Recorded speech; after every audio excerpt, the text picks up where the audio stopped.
Well, it's one of those days. Literally, workers just showed up at the house right as I go on air. My wife is not home. They're just going to have to deal without me. Oh, well, welcome. It's Eric Erickson here, the Eric Erickson Show. The phone number, if you want to be a part of the program, is 877-97-ERIC, 877-973-7425. And we got a jam-packed show for you. And I wasn't going to do this out of the gate, but I just decided I was going to do this out of the gate. I feel compelled to have this conversation, and I want you guys to just bear with me here. I've decided it is necessary. I would like to, those of you who are not white, just please stand by for a few moments. If you'll allow, I need to address the white members of the audience. I happen to know I have a very diverse audience, but I need to discuss this with the white people in the audience first. This is important. Dear white people, please stop. I appreciate your allyship, as the word is being used, ridiculous phrase, the allyship with the black community. But you know what? I would rather hear from the black community right now about what's happened to them in American society. I don't need white people to chime in with their restaurant recommendations on how to support black businesses, and I don't need white people to chime in with which television shows I need to stream to appreciate black culture or which books to read. Do you know the number one book on racism in America up until this week has been a book by a white woman telling white people that at birth they're racist? Hitler would use a similar argument against the Jews were he alive right now. In fact, hey, that is an argument from Germany in the 1930s that Jews were bad at birth. And here comes a white woman to tell white people how bad they are at birth. And she gets a number one book, not by black people buying it, but by white people buying it in New York City so they can feel bad about themselves in order to feel good about themselves. What we have right now are a group of white people, mostly liberal, in the United States of America who have hijacked the conversation on race relations in the United States so that they can feel good about themselves by having the conversation and then go back to their lives. You see the CEOs of Fortune 500 companies telling us how bad it is and virtue signaling through emails to our inbox to tell us that they themselves will take a stand against racial injustice. And do you see any of these white CEOs who apparently benefited from the culture, giving up their jobs and allowing black Americans to have their jobs? No, you do not. What you see is their commitment to do stuff as long as it doesn't affect them or their bottom line. You see a bunch of white people in this country who have long advocated for universal socialist health care and government-run programs and higher taxes on the rich and the end of private education and the like, all advocating the exact same thing they've always advocated for every solution to every problem that they've never liked. It is not a solution when you offer it every single time for every single thing, from environmentalism to racial injustice to who knows what. The left always offers the exact same solutions for this stuff, and it's not really a solution. It's just what they want. It makes them feel good. And now you've got a bunch of white people out there hand-wringing, telling us what we need to do to be allies and what we need to do to be anti-racist, as if they might know. How about you shut up and actually listen a little more? What I know from my experience, I was in South Carolina in the 2012 presidential election in the primary campaign with Roland Martin, also of CNN, and stood outside a hotel and watched as people checking into the hotel handed Roland in his suit their luggage, expecting him to check them in, while I, a man in a suit right next to him, was handed no luggage. I, a white dude standing outside the Hotel Monaco in Washington, D.C. once a few years ago, watched as a black man, well-dressed, outside the hotel was trying to flag down a cab, clearly going somewhere, and the cabs were passing him by. And when I decided to hail a cab, the cab pulled over. He was outraged. I told him he could have the cab. And when I did, the cab driver cussed me out and drove away. But you know, I've seen it. I know it exists, and some of you do too. And tell the stories of what you've seen. And what did you do?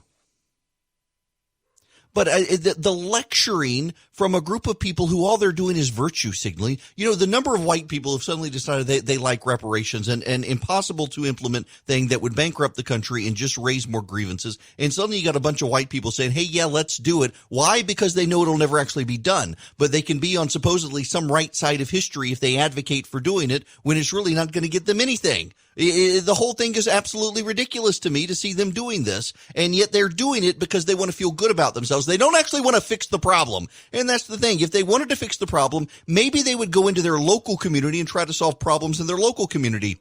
Do you people really believe that Washington, D.C. is somehow going to solve the problem when Washington, D.C. is one of the places that helped contribute to the problem? Do you really believe that your state government that has caused problems is really going to solve the problem? No. You know where the problem is going to be solved? It's going to be solved around the kitchen table with you and your friends building relationships. How many of you people who are lecturing the rest of us, white people who are lecturing the rest of us on what we need to do to get in touch with the black community, actually have black friends? How many of you actually have people come and break bread around your kitchen table and have conversations and see that they are a part of your family and a part of your circle of friends with your family? How many of you actually do these things? How many of you are just going all woke so that you can feel good about yourselves? And it's a very paternalistic thing. Where's this tweet? Megyn Kelly put something up. Yes, I know Megyn Kelly. She put something up. Where is it? Referencing an article in City Journal. Wokeness perpetuates the perception that black lives really are inferior. The implication is that black life is hard, poverty, scary, and sad. Woke whites aren't saying black lives matter. They're saying it's up to them to make black lives better. I actually have a black call screener in my second program, and last night had a very interesting phenomenon. I basically said the exact same thing I'm saying to you now, and a white guy called and wanted to tell me that I was wrong and that I should listen to those who are committed allies. And do you know the guy had the audacity to send me a note through Instagram to tell me that I should be allowed to have him on the program so that he can tell about his allyship, and he didn't understand why my call screener wouldn't let him on. My call screener, who is black and was giving me amens for saying this, who's tired of the white people who feel like they need to chime in to make themselves feel better on the subject. And that's what all of this is. It's a bunch of people trying to make them feel better on the subject. It's a bunch of people backing solutions that they've always backed for every such thing and saying, oh, now this time and this issue, this is what's going to work for this particular cause. I think I've had enough of all the lecturing. I think I have. We have real issues in this country. We have real problems. There are matters of racial injustice in the United States of America. I have seen it with my own eyes. It is not something where a government solution is going to come in and solve the problem. If anything, government will make it worse and build up even more resentment.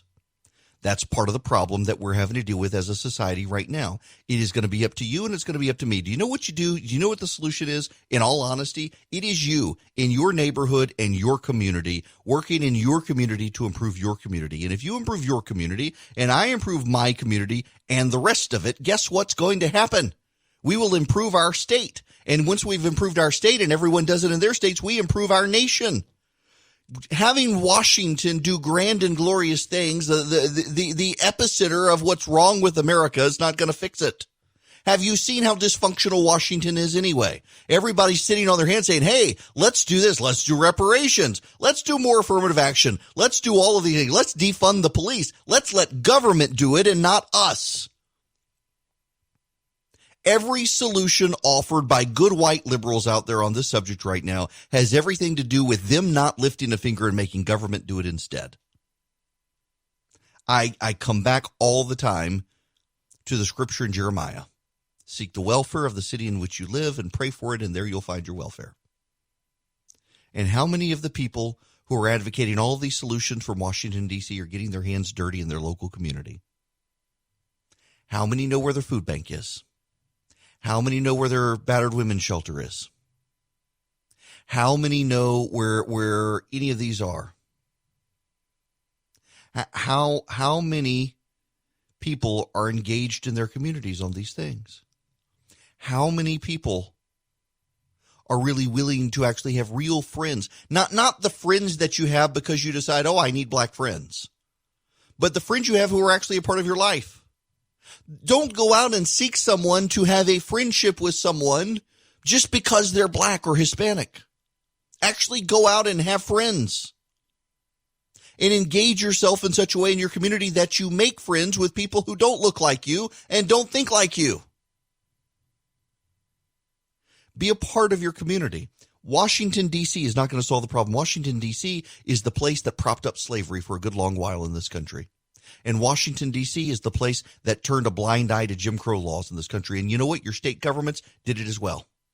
And guess what? If you're a Yankee listening from out of Georgia, guess what? Northern states have just as many racists as southern states. In fact, to some degree, northern states have bigger problems than southern states because southern states have had to deal with this for a while. And northern states have gotten to pretend that it was the southern states that were the problem all wrong, and they never had the problem when they did.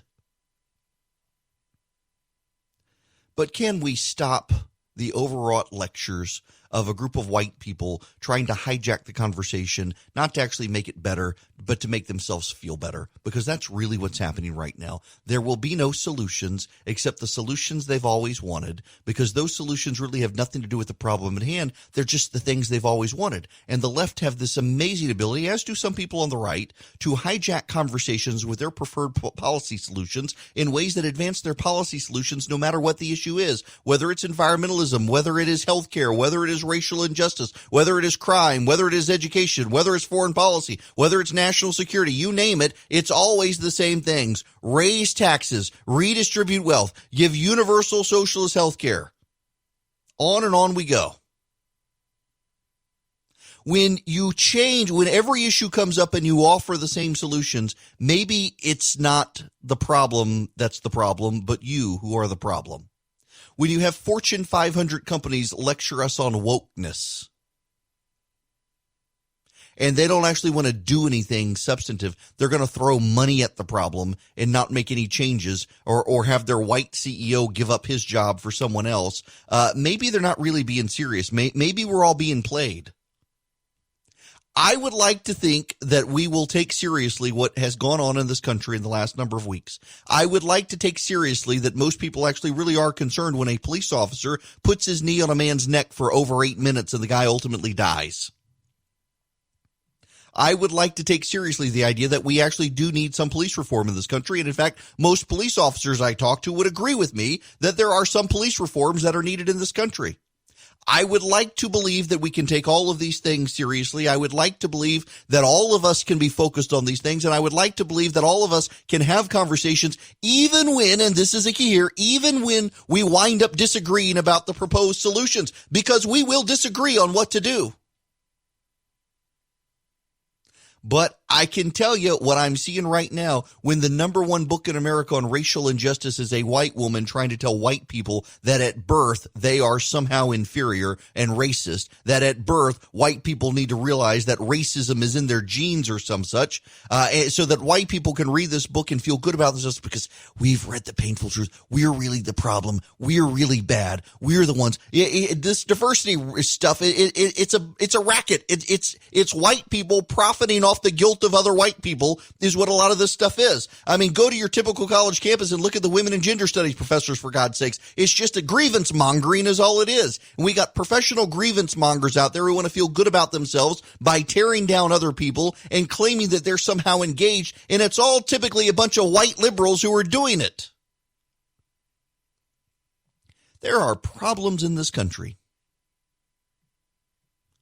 And it is amazing to me how a bunch of white people who want to feel good about themselves have decided to hijack the conversation and make it about themselves, as opposed to what's actually happening in the black community. And then along the way, pay no attention to what's happening in Chicago on a regular basis. Pay no attention to what's happening in the black family. Well, that's just paternalism anyway. Pay no attention to what's happening in our public schools. They just need more money. You know what? Pay attention to your local community. Pay attention to your church. Do you have diverse voices from the pulpit?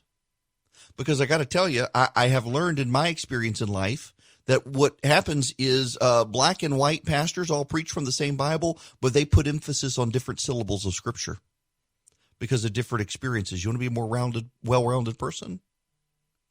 Find some diversity there in the pulpit. You can be theologically sound and emphasize different syllables of Scripture. Be engaged in your community.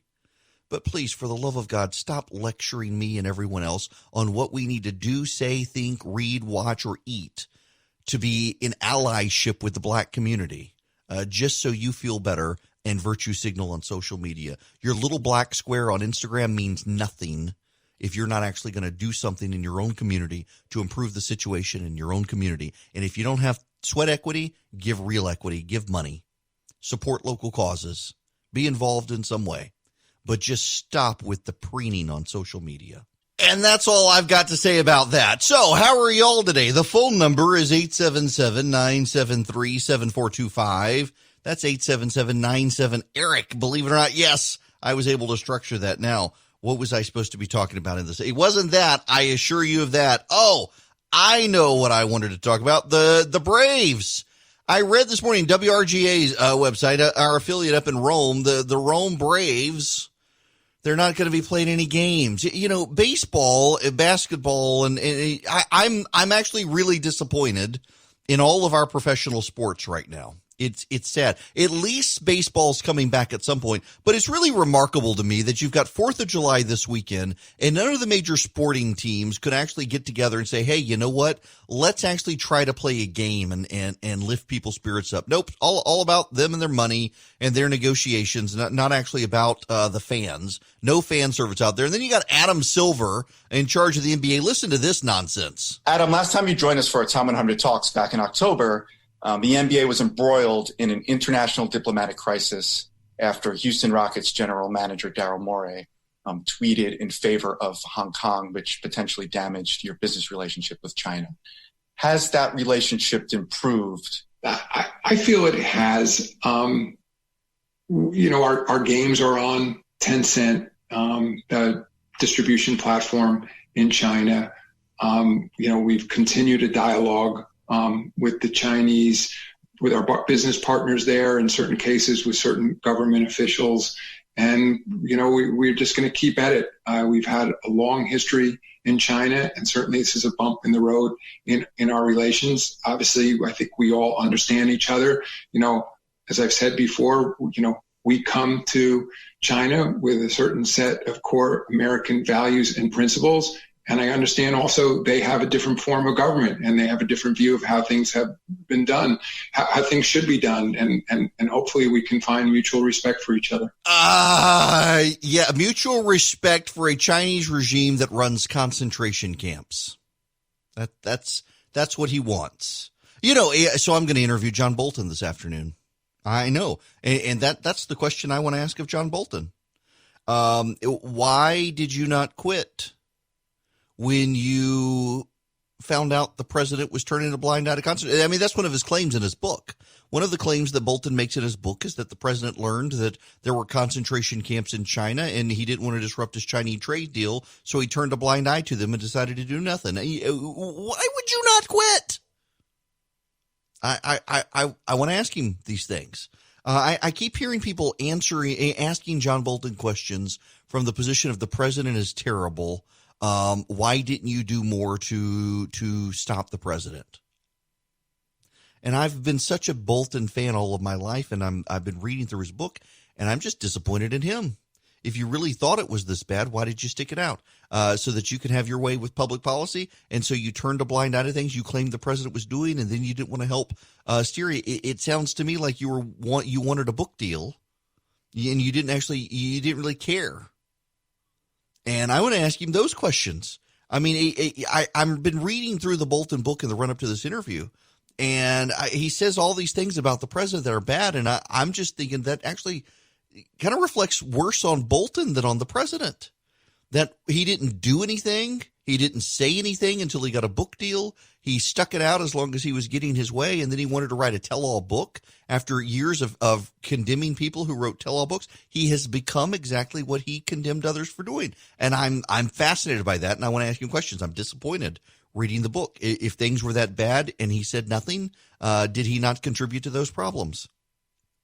Were they really problems? I'm interested, and I see all these people just out to get the president with these interviews, and I got questions as a conservative with why would Bolton go down this road and do nothing until he got a book deal.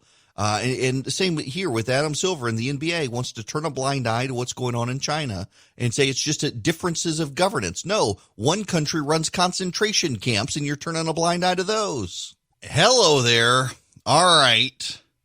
The phone number, should you choose to call in and air strongly held questions, the phone number is 877-97-ERIC,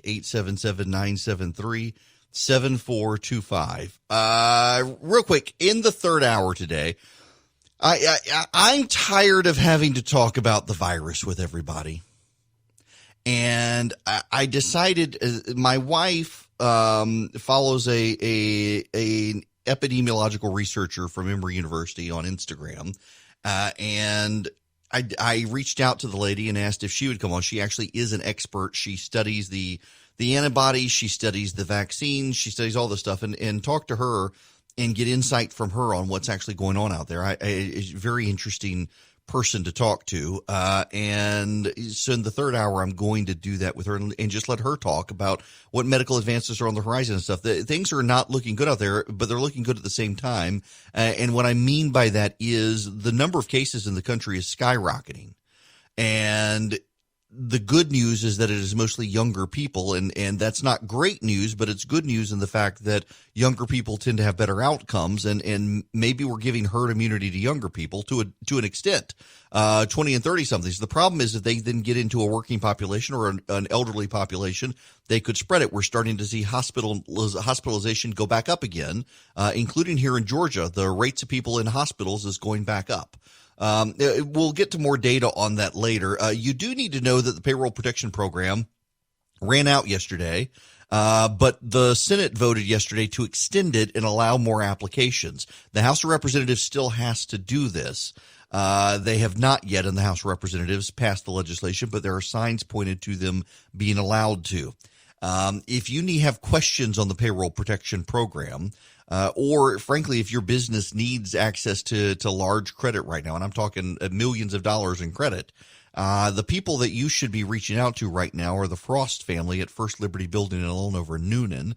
FirstLibertyGA.com is their website. You can go to them. Their number and address is there. You can reach out to them. You can't apply online for payroll protection program right now because they stopped taking applications yesterday. But assuming Congress extends the program again, like they say they're going to do, you would be able to. But if you are a business, they don't work with individuals. They work with businesses, and they work with businesses that need access to large capital. Go to FirstLibertyGA.com and check them out. Now, speaking of large amounts of money, the New York City police budget has been cut by $1 billion. The New York City police says they are defunding the police. Well, they're not really defunding the police. This goes back to the virtue signaling of liberal white people who want to act like they're doing something without actually doing anything. Now, what, pray tell, do you mean by that, Erickson? Well, they have cut $1 billion from the New York City Police Department yesterday. It is an effort to defund the police. New York City did not cut $1 billion from the New York City Police Department. They transferred the $1 billion from the police department budget to the Board of Education budget because that's what they spend on school safety. Alexandria Ocasio-Cortez has even come out and said it's disingenuous. Let me read you her quote. Defunding the police means defunding the police. It does not mean budget tricks or funny math. It does not mean moving school police officers from the New York Police Department budget to the Department of Education budget so that the exact same police remain in the schools. It does not mean counting overtime cuts as cuts, even as New York Police Department ignores every attempt by City Council to curb overtime spending and overspends on overtime anyway. It does not mean hiring more police officers while cutting more than $800 million from New York City schools.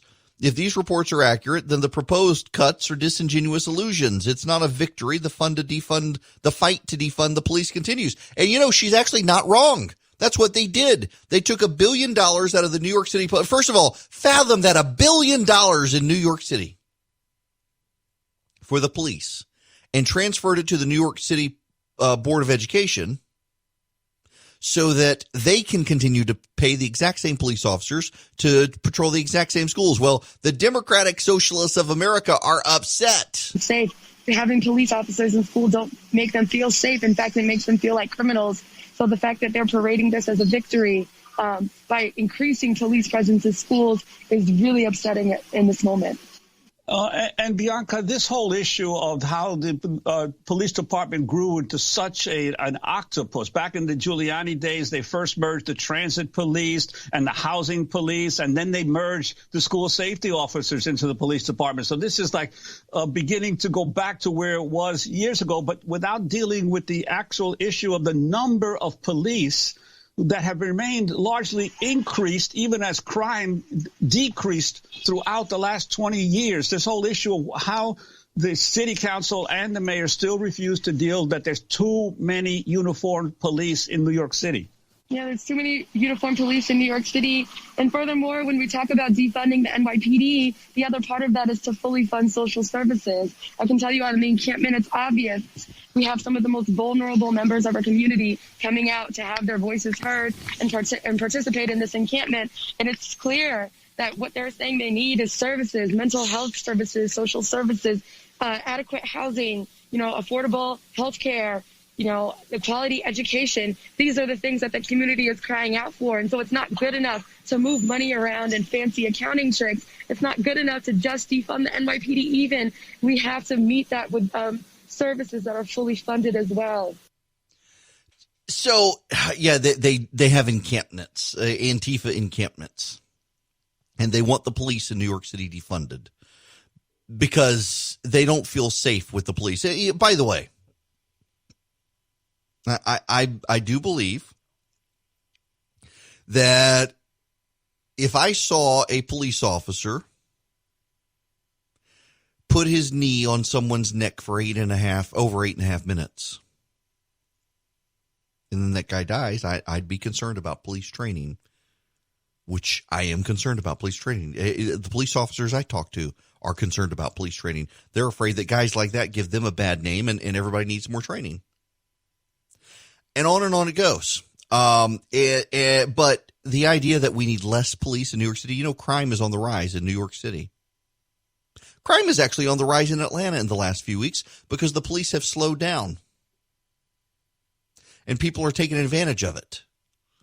I assure you that this is going to be a problem for the Democrats. I need to get political here for just a minute. The Trump team, by the way, has decided to shake up the campaign. They're moving the guy who's in charge of rallies to do legal work for the campaign. The president's upset with the Tulsa rally and the turnout.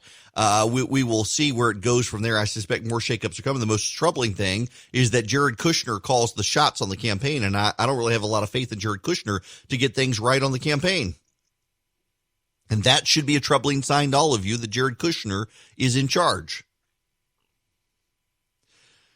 And the polling out of Arizona is bad for the president. Arizona is one of the most Republican states. It hasn't voted for a Democrat for president, and Joe Biden is ahead in every poll in the state. And insert my previous comments on polling in the summer.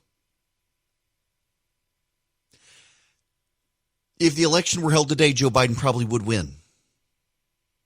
And if things don't change on the Trump campaign, then probably Joe Biden will win. But the Trump campaign seems to be getting it. Hogan Gidley, the White House press secretary, deputy White House press secretary, is going to the campaign today, effective immediately, to be the national press secretary for the campaign. That's good. He's been on this program several times. I know and like Hogan very much. We've known each other for a number of years, and he will be great. They got to make some changes. Let's not deny it. At least they recognize they've got to make some changes. But this is a problem. This defund the police effort is a problem for the Democrats. If Joe Biden wins in November, God forbid, Joe Biden wins in November, the central galvanizing force that has united the Democrats together and held them in a tight magnetic grip is Donald Trump. Have you ever played with electromagnets? Have you ever played with electromagnets? Electromagnets are kind of neat. I remember in sixth grade, Mr. Middlebrooks, my sixth grade teacher, brought in this electromagnet. It was two giant pieces together, and you flipped on a battery switch, and the pieces just clamped together. You could not pry those things apart. And the moment the electricity turned off, they just fell apart. You could just hit them together.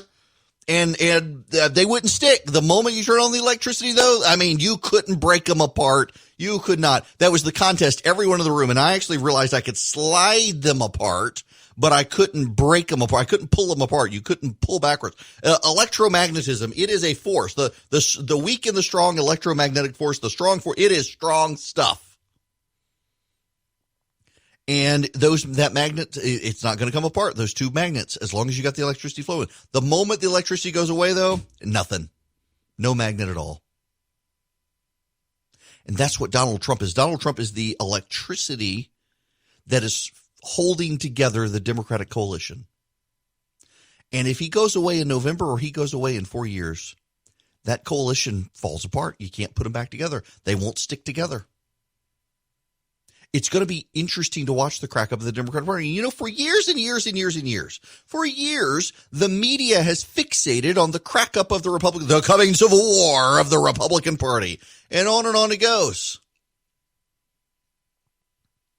And there have been problems in the Republican Party, and Donald Trump exposed the problems in the Republican Party. Look at the Republican Party collapsing right now. The number of Republican incumbents who have retired, or they've left, the ones who are losing primaries, there is a real crack up of the Republican Party. And I'm telling you, people, that when if the president loses in November, the crack up will be fierce against Trump supporters. There will be blowback against Trump supporters. The very Trump supporters who have wanted to cancel dissent against the president within the party will see themselves canceled. They will be turned on quickly. This is one of the craziest phenomena within the Republican Party right now. You go to private parties with some of the people who hump the president's leg most ostentatiously on TV, and behind the scenes, they can't stand the guy. And then they seethe with resentment, and they belittle his supporters.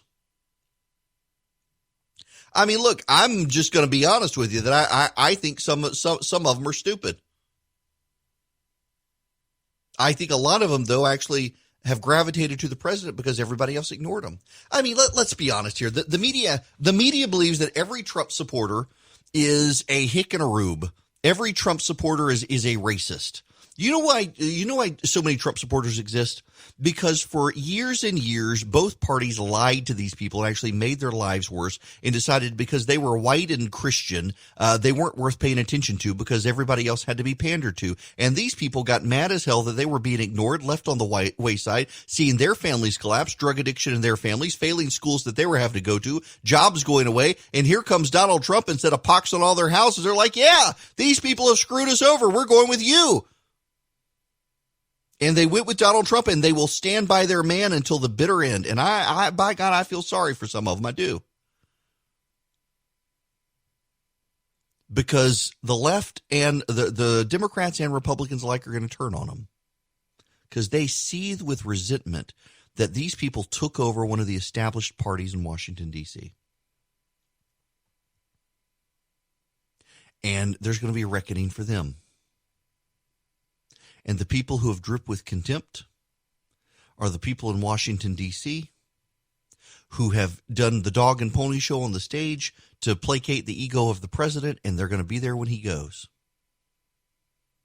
And they've been seething with contentment at what they believe is their humiliation at the hands of these people who live in trailers and drive pickup trucks.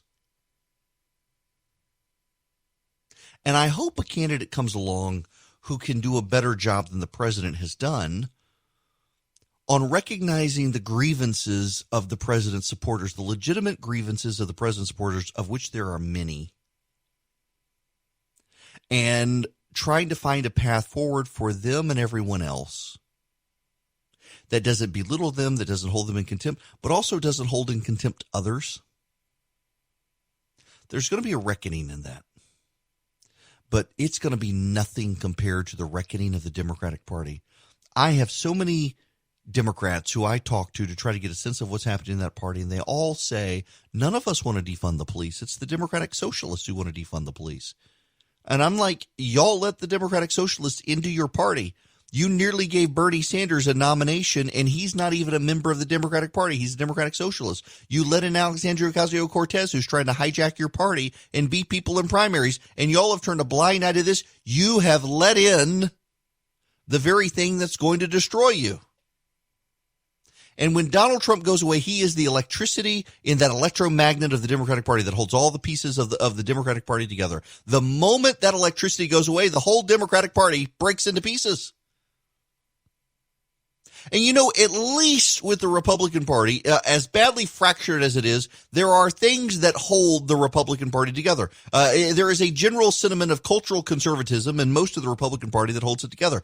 There isn't in the Democratic Party, because the predominant people of the Democratic Party are black and they're culturally conservative, even if they don't vote Republican. Most of them are Christian, and the white liberals in charge of the Democratic Party who have hijacked the conversation on race have hijacked the Democratic Party and turned it into a secular atheist movement that is not only hostile to other people who actually have genuine faith beliefs, but also systematically prop up Planned Parenthood that is hell-bent on exterminating half the black population in America through abortion. The day of reckoning is coming the moment Donald Trump goes away, and it is going to be a sight to behold. And I don't know that the media is ever going to really cover it that much, because the media tries to avoid any sort of disparagement of the Democratic Party. But the day is coming, and it is going to be a sight for all of us to behold. Well, Chaz is no more. The city of Seattle has decided to close down Chaz, the Capitol Hill Autonomous Zone. The hipsters started killing each other. They had to shut it down. But it only came, the mayor only decided to act after they started protesting outside her house, and she says scared her kids. Oh, boy. And the hipsters are upset. By the way, there is some minute breaking news, but worth noting. Ed Henry from Fox News has just been terminated. He has apparently allegedly been he was accused of sexual misconduct in the office, and so he has been terminated. And there you have it. Washington Times reporting. Ed Henry, Fox News anchor, terminated following investigation into sexual misconduct allegations. Yeah, disappointing to hear. All right, we got other news to talk about. So I want to read you guys something. A guy has a book coming out. I'm actually interested in it. He actually wrote this at Forbes, and then Forbes editor got involved and decided to block people from viewing it. Let me read you this. So, and part of this, I suspect, is because it is real book promotion, and wasn't actually wasn't news so much as book promotion. But now let me read you this. On behalf of environmentalists everywhere, I would like to formally apologize for the climate scare we created over the last 30 years. Climate change is happening. It's just not the end of the world. It's not even our most serious environmental problem. I may seem like a strange person to be saying all this. I've been a climate activist for 20 years and an environmentalist for 30. But as an energy expert asked by Congress to provide objective expert testimony and invited by the Intergovernmental Panel on Climate Change, the IPCC of the United Nations, to serve as an expert reviewer of their assessment report, I feel obliged to apologize for how badly environmentalists have misled the public. Here are some facts few people know. Humans are not causing a sixth mass extinction. The Amazon is not the lungs of the world. Climate change is not making natural disasters worse. Fires have declined 25% around the world since 2003. The amount of land we use for meat, humankind's biggest use of land, has declined by an area nearly as large as Alaska. The buildup of wood fuel and more houses near forests, not climate change, explains why there are more and more dangerous fires in Australia and California. Carbon emissions are declining in most rich nations and have been declining in Britain, Germany, and France since the mid-70s. Netherlands became rich, not poor, while adapting to life below sea level. We produce 25% more food than we need, and food surpluses continue to rise as the world gets hotter. Habitat loss and the direct killing of wild animals are bigger threats to species than climate change. Wood fuel is far worse for people and wildlife than fossil fuels. Preventing future pandemics requires more, not less, industrial agriculture. I know the above facts will sound like climate denialism to many people, but that just shows the power of climate alarmism. In reality, the above facts come from the best available scientific studies, including those conducted by or accepted by the IPCC, the Food and Agriculture Organization of the United Nations, the International Union of the Conservation of Nature, and other leading scientific bodies. This is a guy who's been an environmental activist for years, and he's writing this, and Forbes magazine actually took it down from their website. And he's blasting climate hysteria. The climate hysteria. So, do you know that Bill Weir guy on CNN? He had a kid, didn't want to have a kid, but wound up having a kid, and wrote an apology to his kid for destroying the planet. That kid, and that's why he didn't want a kid. He didn't want to add to his carbon footprint or bring a kid into a collapsing world. The amount of fatalism in environmental, it really is a terrible religion, is it not? That there is no salvation for you as long as there are still heretics left, and you need to take out the heretics in order to survive. That's the climate. That's secularism in and of itself. As long as there are heretics out there, you yourself can't be saved. You got to go out and get them. And man, they are eating this guy alive for daring to say these things, but he's not wrong, people. He's not wrong. Every once in a while, you get someone who says, what do you mean by they're overplaying their hand? What do you mean by that? Well, about to tell you. Welcome. It's Erickson here. The phone number, if you want to be a part of the program, 877-97-ERIC, 877-973-7425. If you want to be a part of the program, I'm sorry, I'm saying that too fast. 877-973-7425. Every once in a while I encounter someone, when I say the Democrats are overplaying their hand, I'll say, what do you mean by overplaying their hand? What I mean is they're going to do something. They're going to go so far thinking that everybody's with them on this, and then there's going to be a visceral reaction from people, and they're going to swing back in the other direction.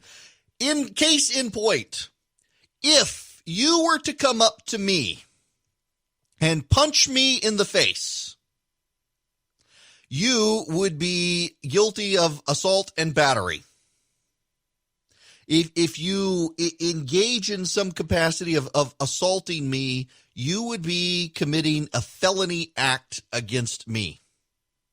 By virtue of your attack on me, you are committing a felony.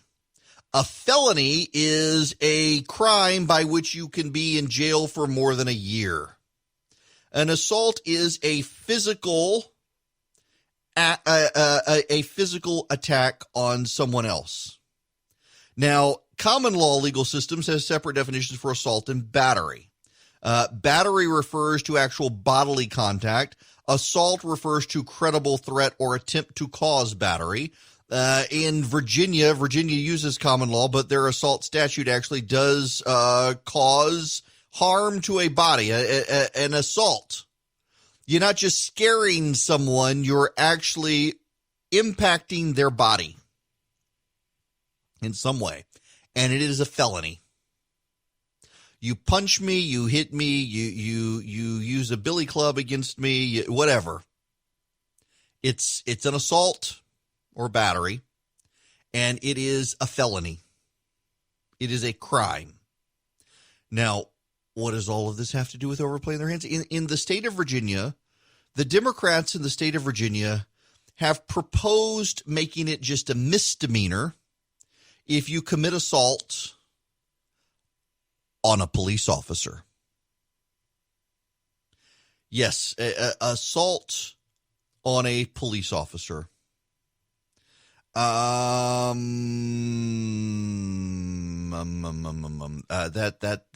my friends, that is overplaying one's hand. That is provoking a reaction in the opposite direction. Now, Virginia Democrats maybe think that they can do this because they have secured Northern Virginia for the Democratic Party. But I just suspect that there are a lot of people in Northern Virginia who they want their, this is the thing, by the way. I do pay attention to the polling and I pay attention to the trends. And what I find most remarkable in the polling these days is white suburban women tend to be more pro-law enforcement than white suburban men. White suburban women tend to be more pro-law enforcement than white suburban men. And that is an issue, I suspect, that is an issue that is going to, in some way, impact voters if the Democrats go too far in bashing the police. Why would white women like the police more than white men? Well, white men seem to think that they can handle themselves, and white women want the police there to keep their kids safe. That, my friends, is the difference. White women are concerned about the safety of their children and themselves and their homes and out and about in society. White men think, I'm going to carry a gun and I'm going to protect myself. Now, you should conceal carry. This, by the way, is the perfect opportunity to tell you. This was not intentional. This is a heck of a transition. Let me stop and tell you about True Precision. Speaking of concealed carry weapons, my beautiful work of art. I'm going to have to, for the live stream, Facebook may cancel me for showing my gun on Facebook Live, but I've got a Glock 43X from True Precision, and it really is a work of art. One of the owners of the business heard me say this on the radio yesterday, and he said he loved me saying, y'all, I'm not kidding. This thing is a work of art. I may have to, the next commercial break, go find it and show it on the camera. It's beautiful. I love this gun. I got to pick the barrel. I got to pick the slide. I got to pick the grip. They put in fancy sights for me. They do not sell Glocks at True Precision. What they do, though, is they sell individual pieces that you yourself can use to upgrade your Glock or your SIG or other gun. Their website is true-precision.com. And here's the really cool thing. So you want a new slide for your gun. I may go on and get me one for my Glock 19. In fact, while I'm here, the website is true-precision.com. I have a Glock 19. It was the very first handgun I ever bought. And they have a Glock 19. And they've got the barrels, and then let's see. Okay, so they got the Axiom slides for the Glock 43. They got slide plates. They got triggers. See, I got to upgrade my trigger now on my gun. Yep, and look at that. They've got They've got the non-threaded True Precision barrel for the Glock 19.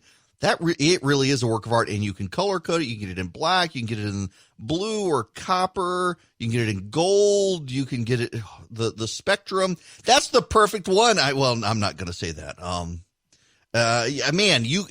just telling you, what you get from True Precision will be the best upgrade you will get for your gun, whether it's the barrel, whether it's a slide, a trigger, you name it. Here's what you do. You go to true-precision.com. And when you buy something, you can buy, for example, let's see, the Spectrum one is kind of rainbowish, kind of neat looking. Or I like the black nitride when it is back ordered by about 2 weeks. Why? Because they're so popular and awesome, but you can add it to your cart. You can buy it from them. They will ship it to you. You can upgrade your gun with their stuff. And if you use Eric at checkout, ERICK, you get 10% off. I'm telling you, people, it is a work of art. You want to upgrade your gun, like your stock gun. They've got barrels for M&P. They got it for SIG. They got it for Glock. You want this? I'm telling you, go to true-precision.com. And man, you can make your gun look unique for you, and it'll be a work of art. I put up a picture of my Glock 43 with the slide, and it's camo. I got to pick the pieces. I had so much fun working with them on this Glock 43. Y'all can do that, but you go to true-precision.com, and I'm giving them more time than I should. This is bad businessman of me, but I'm telling you, True Precision, they got great parts for your guns, and you will love them if you go check them out. And they're Georgia based, by the way. For those of you listening in Georgia, they're here. Great way to support a hometown company. Now I got to move on. So on the gun stuff, yeah, concealed carry. Men tend to believe they can protect themselves more than women. And as a result, women tend to like the police more than men. Men, let's be honest, we want to speed a little more. We don't like the speed traps. I have to tell you, I was coming home last night. I was up in Atlanta. I find those of you who are on the camera will notice I have gotten my hair cut. And I went to dinner with Chris Burns from Dynamic Money. We had stuff we needed to talk about. And I was on my way home, and, oh, man, I was driving faster than I normally should, and I didn't even realize that was a problem. For some reason, I was having I normally drive with my cruise control. But there was, I can tell you what the problem was. It was the why is it that Florida people, those of you who live in Georgia, in fact, those of you who are listening down in the Adel and Valdosta area, y'all know particularly what I'm talking about because you have these people come across the state line. Or if you're in Brunswick, you know it too. You see these people, the Floridians, they come across the Florida line and they're driving in the left lane 10 miles slower than everybody else. And everybody's going to go around them. I have no idea why. So last night I'm coming home and there's this Prius with a Florida tag. It's always a Florida tag. And they're in the left lane, and so I get into the middle lane, and they get into the middle lane, and I'm finally I've got that stupid cruise control. Well, it's not really stupid; it can come in handy where the car in front of you is moving slower, and you got cruise control, so your car slows down automatically. And every time this car, it would speed up, and then you know how people drive these days, where they're coming over a hill because they don't want to get a ticket. They floor it going up the hill, and then they hit the brakes, and they go down the hill, make sure there's no cops, and they floor it, and then they slow. This car was doing that. It's driving me insane. And I finally just decided, you know what? I got to get this car. The driver, I don't know if they're drunk or what. They won't stay in the lane. They keep switching lanes. They change their speeds. They're clearly, it's a Prius too. And I find I'm doing 90 miles an hour. I've got this Yukon Denali. And the thing rides smooth. I did not realize I was going that fast. So it's like, ooh, I am going to get a ticket. I'm going to be a super speeder too. And that's going to ruin my chance to go to the beach because I'm going to have to use all the money I save for the beach to pay for my speeding ticket. And I slowed down. I did not. But that gets to the issue with men. We drive a little faster. We tend to own guns. We think we can take care of ourselves. And it's the women with kids in the suburbs who are really into police protection. And they do not like it when you do things like make it a misdemeanor to assault police officers when it's a felony if you yourself were assaulted. That's crazy. You will also, what you will do is you will drive away the police. You will not see police protection. Look at what's happening in Atlanta right now. Personal and property crime is up 57% year over year in Atlanta in the last 3 weeks. From this time last year to now, a 57% increase these weeks compared to these weeks last year. Why? Because the police aren't showing up. They're not responding to calls. They're not doing it. And the reason that they're not doing it is because they don't want to be the next people indicted by the DA in Atlanta. Now, this is not having spillover effect into the suburbs. Alpharetta is in Fulton County, and the Fulton County DA impacts Alpharetta. But you don't see the police in Alpharetta doing this. It's just the police in Atlanta that are doing this. You don't see the police in, South Fulton. I guess that's the name of the city now, South Fulton. You don't see them doing it there. It is the Atlanta police who have been targeted by the Fulton DA. He's in a runoff. He's using them to try to win his reelection, and the police in Atlanta are having none of it. And I'm telling you, that's going to have spillover effect in the suburbs in metro Atlanta because the crime that happens in Atlanta tends to spill over, not just in Fulton County and out the Alpharetta area and places like that. It'll spill over into Gwinnett. It'll spill over into Cobb. It'll spill over into Roswell and Sandy Springs and Dunwoody and Marietta. It'll have a cascading effect. And the suburban women who look like they are drifting away from the GOP will come back because they want to be safe and they want their kids to be safe. If the Democrats are not careful with this, they are handing Donald Trump re-election. It is a striking thing that Joe Biden can largely stay in his basement, do nothing, and be ahead in the polls. The moment the Democrats, though, turn on the police in that regard, man, they're going to be in for a world of hurt.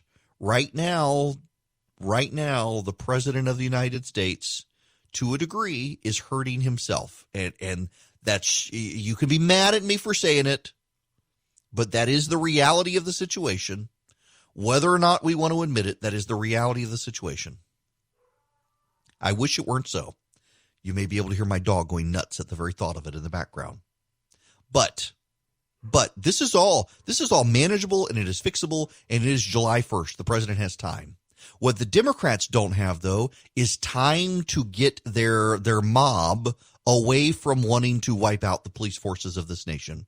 Every day that the Democrats don't try to steer in a different direction is the day the mob begins to believe the Democrats really agree with them. And again, I've heard from plenty of Democrats out there that they don't actually want to defund the police. They don't actually want to stop law enforcement in this country. But you never know that from the angry mob, and the angry mob is increasingly taking control of the Democratic Party. That's going to end badly for the Democrats, people. It is going to end badly for them if they don't figure out a way around it. And they can't figure out a way around it because they've been hijacked by the mob. And when Donald Trump goes away, now or 4 years from now, there's going to be a reckoning in that party. It is Eric Erickson here. The phone number, if you'd like to be a part of the program, 877-97-ERIC. That's 877-973-7425. Going to go to the phones to Shirley in Woodstock. Welcome. How are you? I'm doing fine. I was at a party this weekend, yes, socially distanced, with a friend that went with me to the Resurgent gathering last summer, and we were telling everybody what we heard, and just, with the information we gathered. I'm hoping you'll have one next summer. Oh, okay, so I'm hoping I'll have one next summer, and I'm glad we decided not to do one this year. And it was kind of interesting because the president wanted to come. And after we did the last one, the vice president went back to D.C., told the president about it. And the president called and said, if I did another one, he wanted to come. And we were going to do one. And then we started working with the White House team on scheduling. And you got both. This was all pre-pandemic, but you had both conventions. Then there were a bunch of other big things, and so we would have to try to squeeze it in the middle, which would make it hard for the president. It would make it hard for us. It'd make it hard for the sponsors. And we just decided there was no conceivable way we could really do it logistically when we wanted to do it. And then the pandemic hit, and I'm so glad we didn't have like hotel contracts and stuff. So we definitely want to do it next year, but obviously we got to keep the virus in mind. But my thinking, honestly, Shirley, is that whether the president wins or lose, he's term limited, and the Republicans will begin to start having conversations about the future and getting all of the potential 2024 people on stage and to let them start shaping their vision. That's kind of what I would love to have Josh Hawley and Tom Cotton and Tim Scott and Nikki Haley and Mike Pence and the rest of them come next year and start talking about what they want the future of the party to look like. Bring also back the governor of Tennessee. That gentleman was fabulous. So I've been trying to actually get Bill Lee on this show to talk to me a little bit about what's going on in Tennessee. We've now got a new affiliate that spills over into Tennessee. And yes, you're right. That guy, man, his life story. And look, I'll let you go there, Shirley, but thank you. I definitely want to do this. Bill Lee, one of the most incredible, underrated political forces in America right now. The governor of Tennessee lost his wife, nearly lost his daughter to suicide. Rebuilt his life, had his business nearly go under because he was taking care of his family and left the business in the care of others who nearly destroyed it. Had to rebuild his family, rebuild his life, rebuild his business, and got into politics 2 years ago, was disgusted with what was happening in Tennessee and ran and won. And he's a good businessman. He's a good Christian. He's a good family man. And he's been just a terrific governor of Tennessee. I really am a fan of the guy. And man, just our conversations. So this is what, I used to when I did the Red State Gathering, I'd let the politicians come and they'd stand on stage and they'd speak for 20 minutes. And then they'd take questions for about 10 minutes and they'd walk off. And I decided I actually want to sit down with these people and have a conversation and let them talk, but engage with them on these topics. And I did that with Bill Lee, and man, it was incredible. He is such a warm person.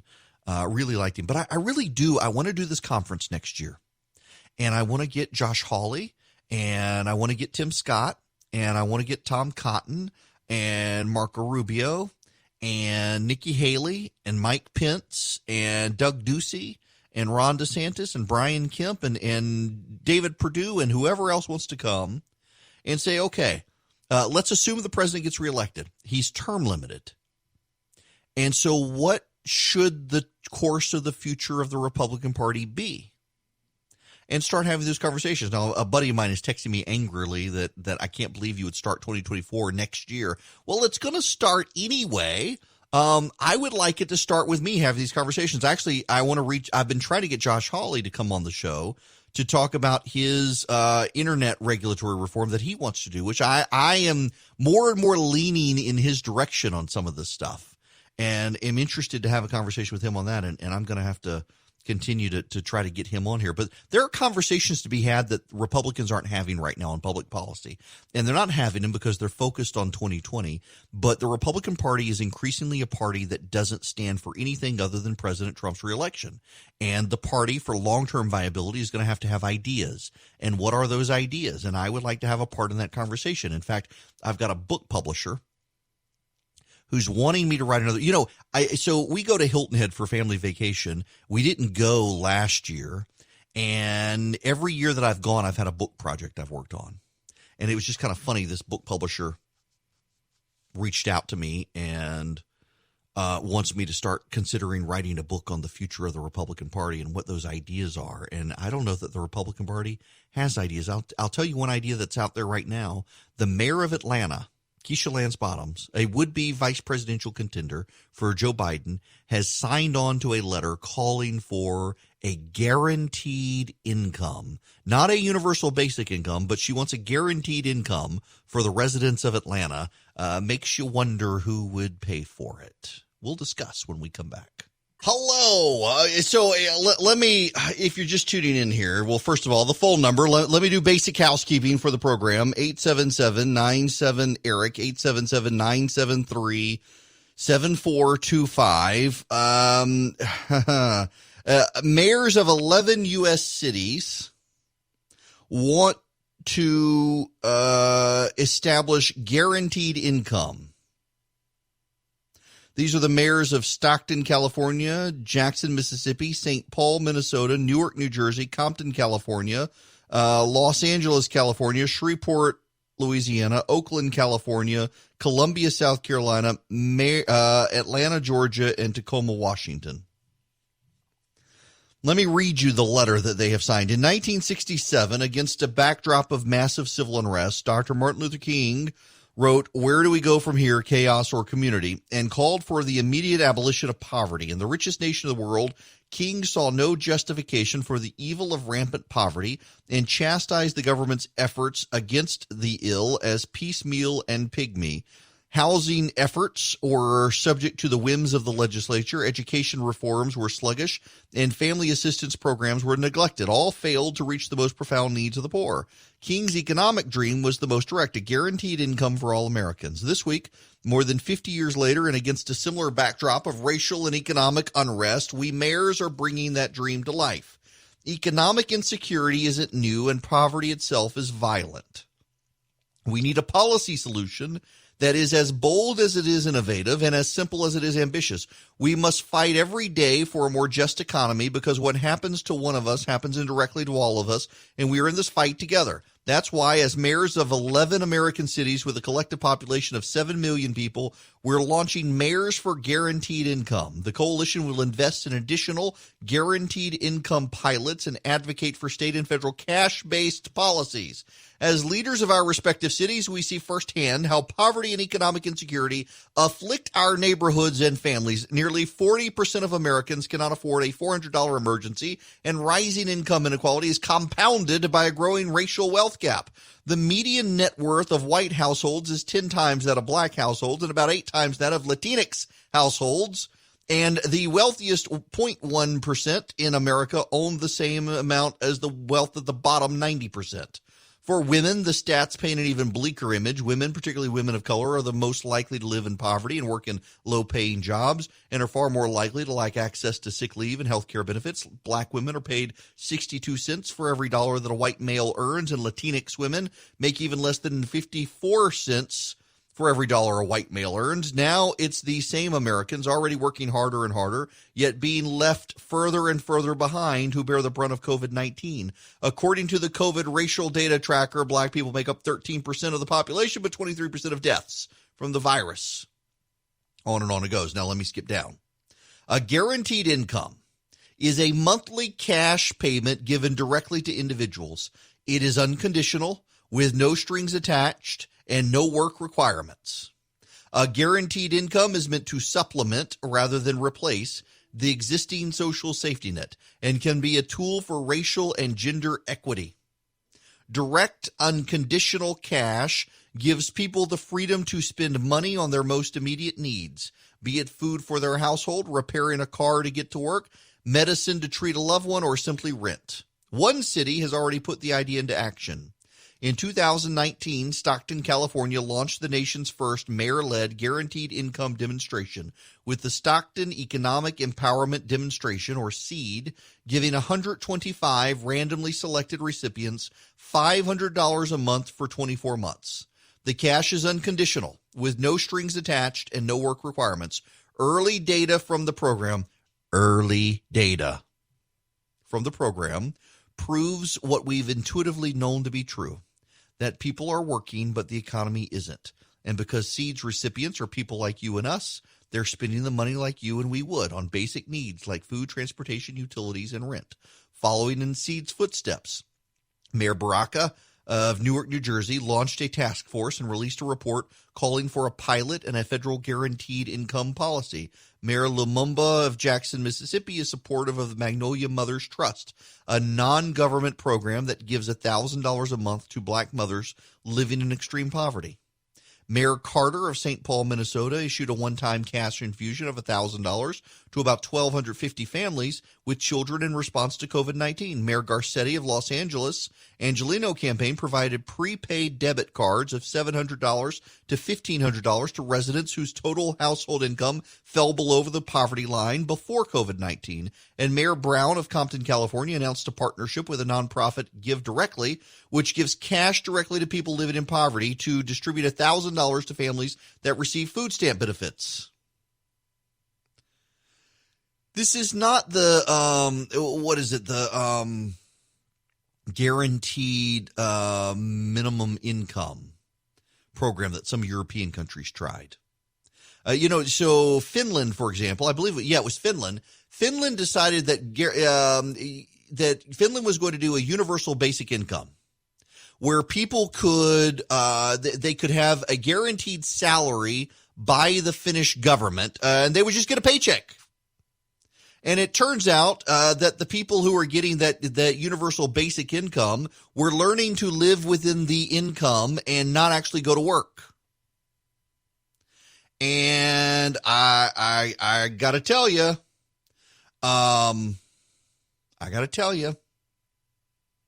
they abandoned the program because it wasn't working. It wasn't elevating people out of poverty, and it was making people lazy. Now, this is not that. This is not guaranteeing a salary to people, just a guaranteeing a different salary so they don't have to work. What this is they focus people who are in poverty, and they give them cash to help them make ends meet. But there are no strings attached, and they can use the money for whatever they want, and I can tell you what's going to happen. There will be a lot of people for whom a program like this does a lot of good. I mean, y'all, we do need to face it. There are people who live in extreme poverty, sometimes for their own bad decision-making and sometimes through no fault of their own. And my problem, honestly, and this makes me a cold-hearted SOB, I guess, but back in the 1940s and 50s and 60s, up until the War on Poverty declared by Lyndon Johnson, we as a nation would talk about the deserving poor. And the deserving poor were the people who, through no fault of their own, were poor. They were from parts of the country that were impoverished to begin with. They didn't have ways out of that poverty. They didn't have access to education in some cases, or running water in some cases. There are still parts of the country where people struggle to have access to running water. And unless you live in extremely rural, poor areas, you don't see that. Appalachia is one of those examples. And I got to tell you, there are people who could use a program like this. But I'm opposed to the program. And the reason I'm opposed to the program is because human nature shows that there will be people who, when given the cash handout, become comfortable with the cash handout. And there will be people who use that money unwisely. And if we can't distinguish between the people who really need it and the people who just continually screw up their life, then we have a problem. We are a nation right now that wants to deprive hardworking Americans of access to pain medication because some people get addicted to it and some doctors overprescribe it. And so everyone's life is made more miserable. We are a nation where you cannot go buy over-the-counter pseudoephedrine medicine that actually does stop your congestion. You got to buy the crap phenylephrine, which is nonsensical nonsense that doesn't actually work. Because some people decided that they could go buy Sudafed at the grocery store and make meth with it. And so Dianne Feinstein and the members of Congress got together and made all of our lives more difficult because of those irresponsible people. And there are going to be a lot of irresponsible people who are using their money to buy things they shouldn't and do things in their life they shouldn't. And guess what? Their life is going to be even a bigger wreck, and we're going to have to bail them out. And when you don't, you're going to be a bad person. You're going to be a racist. You're going to be a hater. Why don't we do this? Why instead of giving people a guaranteed income, instead of giving people cash handouts, why don't we give them a helping hand up? Now they'll say that this cash gives them a helping hand up, and you know there are people who need rent assistance, who are struggling to do better. And there are people who get into cycles of poverty. I want to try to exercise a level of compassion here. I know. There are people who struggle mightily. There was a time, and I'm going to use my personal example here. There was a time in my life when my wife and I got married where I was actually on paper doing well. I mean, well, compared to people who are living in extreme poverty, making $42,000 a year out of law school. And my wife had a job she was making. We were combined making about $60,000 a year gross. We didn't have kids yet. And then my wife, I started having to pay back all my student loans. And that was about $1,500 a month. We wound up buying a house. Our house actually wasn't bad. Our house was like $500 a month, the mortgage, and our student loans were like $1,200 to $1,500 a month. I had a car that literally had parts of it held together with duct tape. Me as a lawyer, the cheapest suits I could possibly find to be able to go to court, and then my wife had to have a mastectomy. And we had insurance, but we had to pay for a good portion of this stuff out of pocket. So we had medical bills piled up. We didn't have a savings account. We couldn't save money. It was actually cheaper for us to buy our house. It was actually a financially wise decision for us to buy our house because the rent we were paying was astronomical where we had been. And looking at cheaper places, we were better off buying our house. But the student loans were killing us. The medical bills were killing us. I mean, it was financial hell for us, and we were doing better than really poor people. And the air conditioner went out. We had to get a line of credit on the house to be able to put in a new air conditioner. And this cycle of going into debt with emergencies, this is why I talk about using Dynamic Money. They're one of our sponsors. Dynamic Money really, we've been married for 20 years. I'm doing well. But still, we go through months where I'm having to put stuff on a credit card, and they're like, "No, let's show you how you can refinance and build up. You can build up some income. You can build up income reserves. You can build up an emergency fund." Working with Dynamic Money has been great for that, and I have the ability to do that. And there are a lot of poor people out there who don't. And I recount my existence of first when I get married to say that there are people in their 40s and 50s who are in worse situations than that, who are making $30,000 a year or less. And if their window unit air conditioner goes out, they don't have the money to fix that. They got to live in the heat, or they got to put it on a credit card, and then the credit card bill is 20% interest. And they just have this circle of debt that keeps them in poverty, that there's no way out. And so I'm mindful that there are people who need a leg up in society, that they need a helping hand to get them out of poverty. But can I preach at you for just a moment? Our churches should be willing to help. Our churches should be willing to take care of people. You know, I honest to goodness think one of the greatest recruitment tools a church could have is to have a generous spirit. When word gets out that your church is helping your church members, that gets out and other people come to the church and you share the gospel with them. And maybe they're just there to take advantage of the wealth of the church, but maybe they get their soul fed as well. But we have abandoned helping the poor to the government, and the government does it badly. We had this war on poverty from Lyndon Johnson, and all it's done is destroyed families and kept people poor. And now they want to do a guaranteed income. You know what the guaranteed income is going to do? It's going to keep people poor. Because a lot of people, some people will use it and they will elevate themselves out of poverty. But a lot of people will say, hey, I'm getting $1,000 from the government in addition to the rest of the stuff that I'm getting. I think I can make do. And they don't have the education, the training, or the access to groups like Dynamic Money to be able to help elevate themselves out of poverty and teach them good financial skills. And we just keep throwing money at the problem. At some point, you got to stop throwing money at the problem. And that Democratic mayors are now coming out saying, hey, let's just throw money at the problem. That sounds really good on paper. And I'm sure there are a bunch of white liberals who will decide that this is grand and glorious because they can just throw money at the problem and never have to actually deal with the root of the problem, which is what will happen. And the roots will just keep getting more and more entangled, and you're going to have more and more problems long term.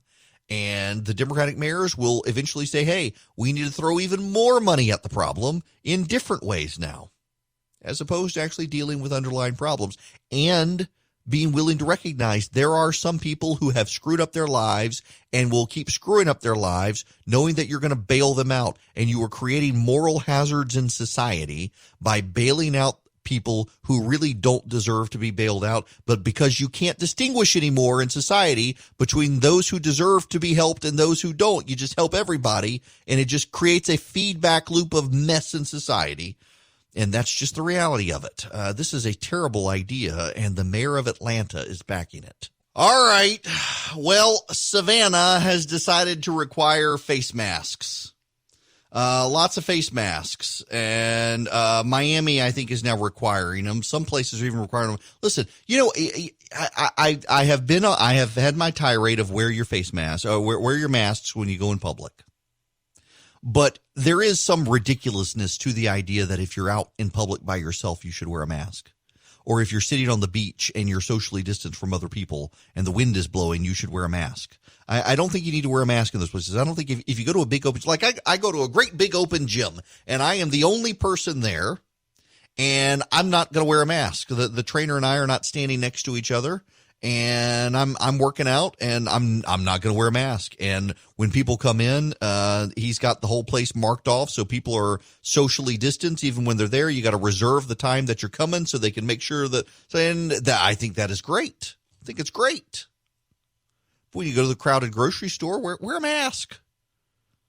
But I got to tell you, I understand some people's skepticism of masks when the media turns a blind eye to it.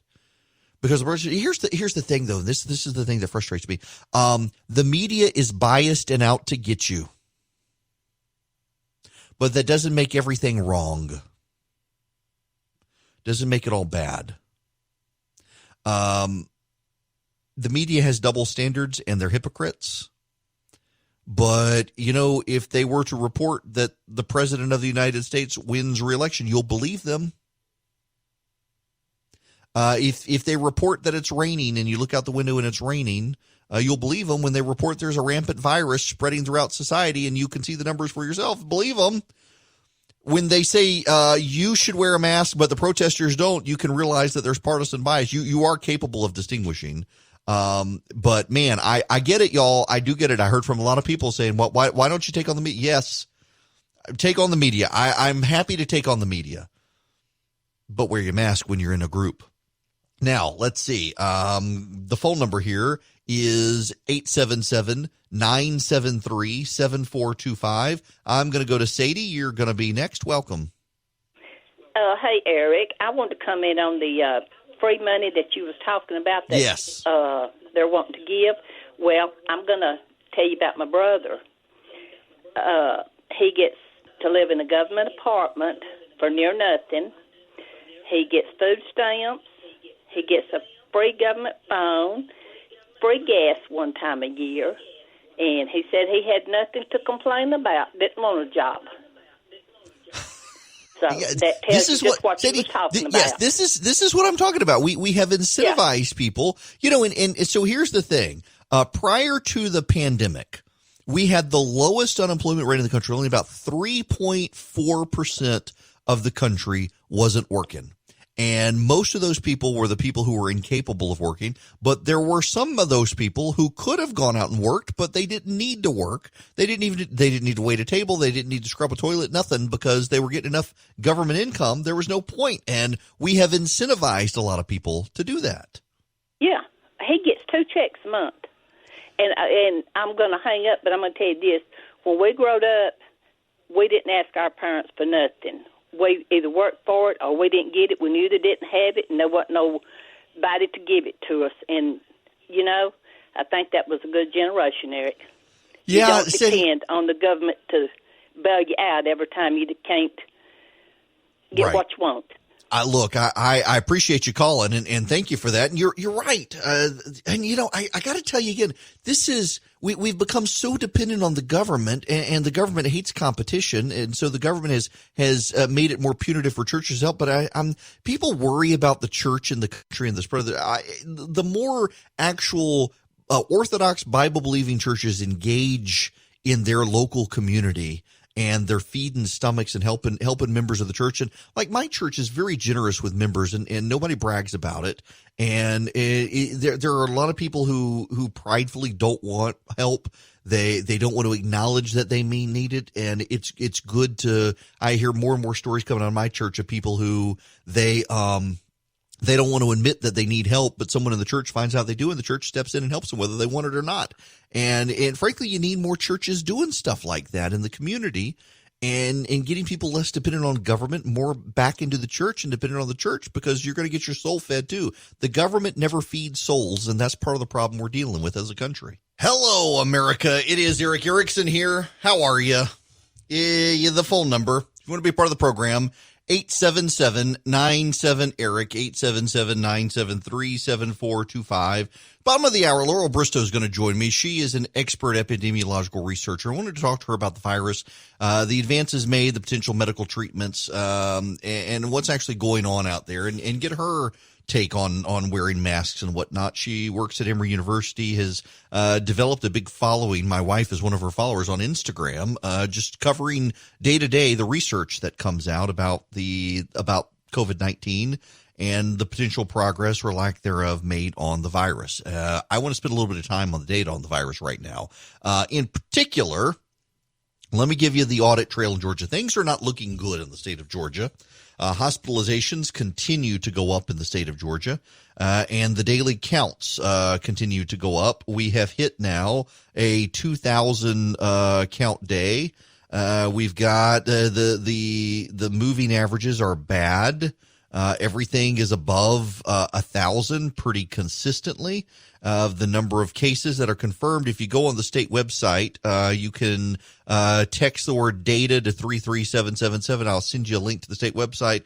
Keep in mind that the numbers are going up. So, for example, if you look at June 28th and 29th, you got like 240 cases, 230 cases, or as of June 30th, 35 cases. When those cases are finally tested and put back in, you see this big spike, and the big spike has come, and the number doesn't look good for Georgia. The reproduction rate of the virus, if you go to rt.live, which is the website, it's 1.15 now. It had been as high as 1.37, and it had gotten down to 0.78 in Georgia.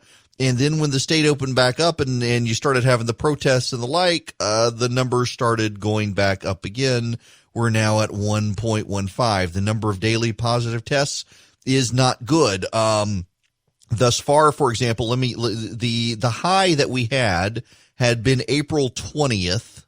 And now actually it looks like the high is June 28th, 2,225 cases, 2,207 on June 29th, and 1,874. Now those are reported that day, so some of those will be put back and readjusted. On the good news, frankly, the good news is that we have deaths have declined in Georgia.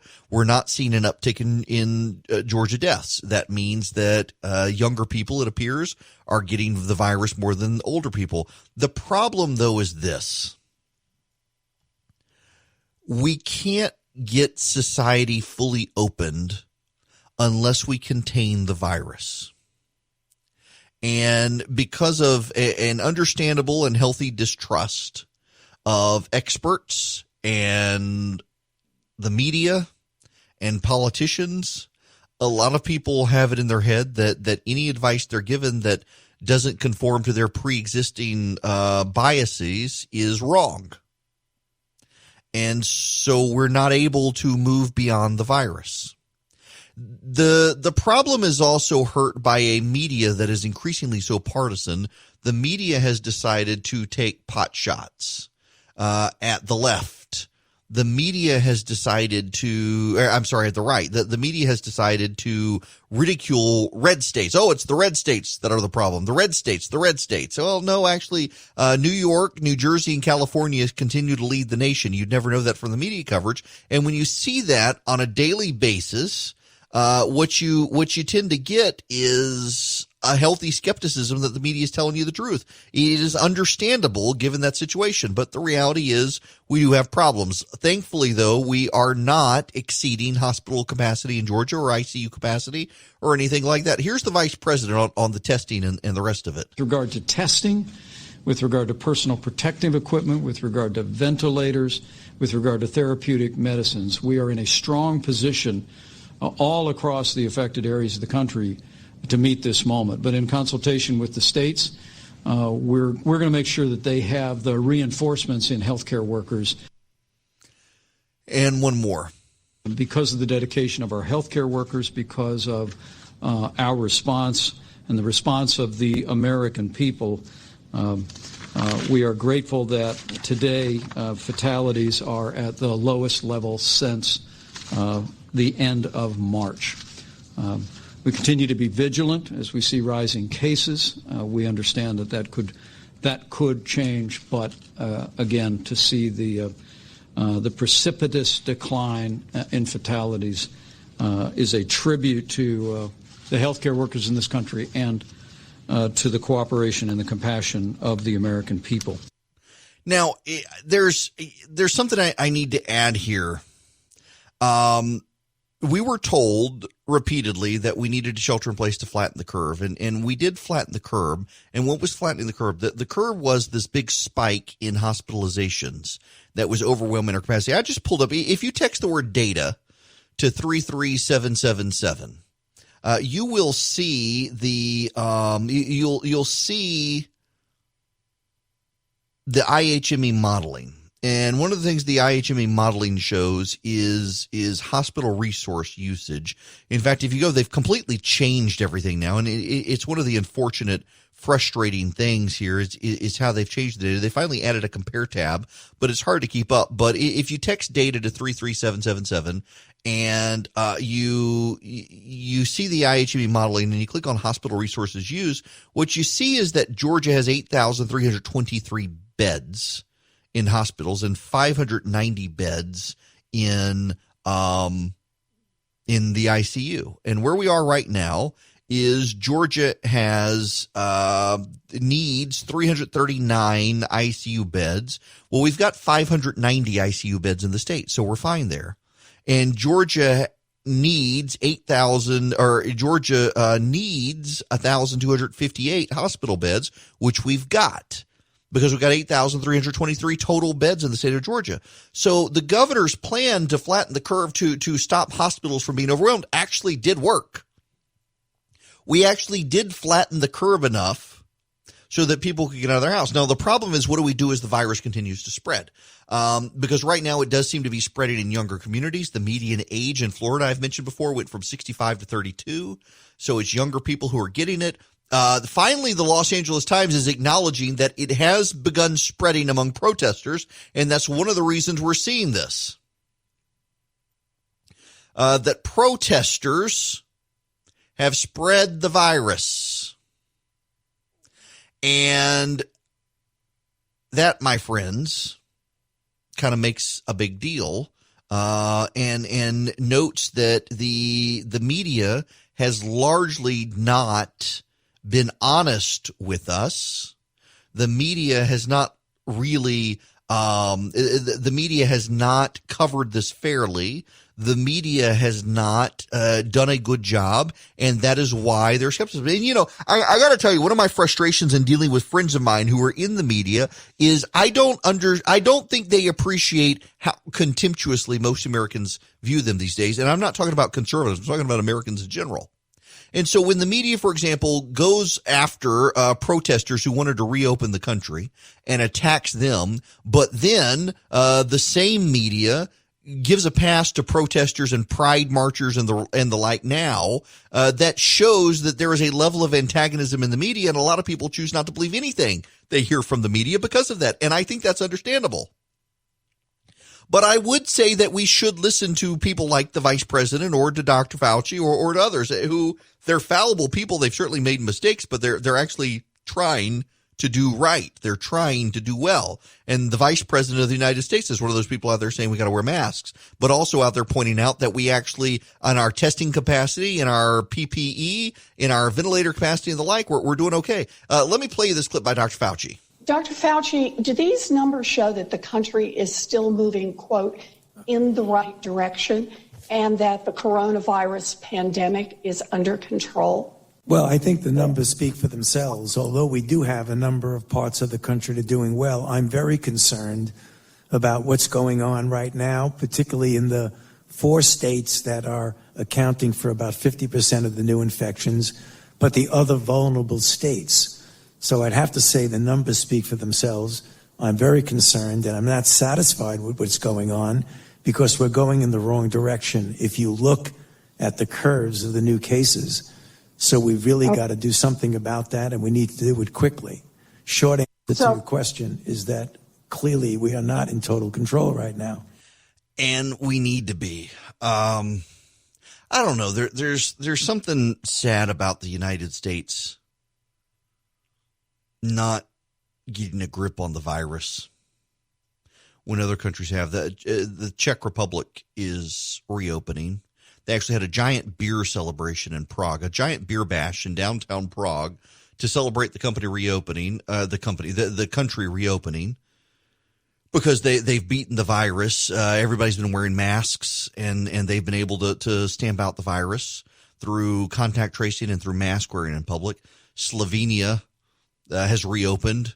Restaurants are reopened, cafes are reopened, bars are reopened, schools have reopened. Kids actually went back to school and finished out the school year because they made everybody wear a mask, except the kids in school didn't have to wear a mask. The teachers wore masks, and people in businesses wore masks, and they were able to go back to work.